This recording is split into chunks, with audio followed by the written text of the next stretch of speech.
கற்பூரவள்ளி என்ற காட்டில் ஆந்தை குடும்பம் ஒன்று வசித்து வந்தது. அந்த ஆந்தைக்கு 3 மகன்கள் பிறந்தன.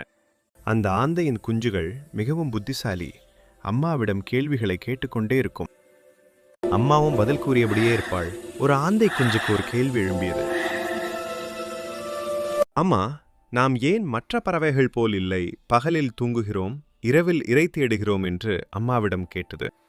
அதற்கு அம்மா, நம் முன்னோர்கள் செய்த தவறால்தான் நாம் இப்படி அனுபவிக்கிறோம் என்றது தாய்ப்பறவை. அப்படி என்ன செய்தார்கள் என்று இன்னொரு ஆந்தை குஞ்சு கேட்டது. நம் முன்னோரான ஆந்தையாரும் காகமும் நண்பர்களாக இருந்தார்கள். அப்பொழுது காகத்திற்கு உடல் முடியவில்லை.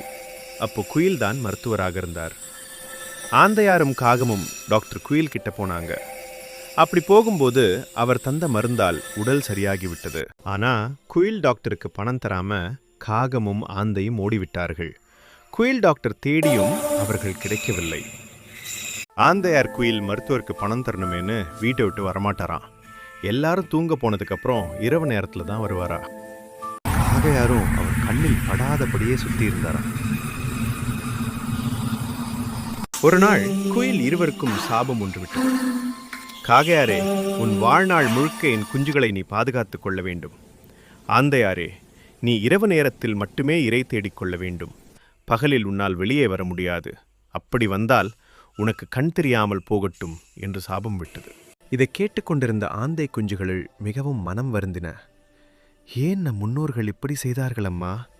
நாங்கள் எப்பொழுதும் இந்த தவறான செயலை நாங்கள் செய்ய மாட்டோம் என்று அம்மாவை கட்டிப்பிடித்து கொண்டன.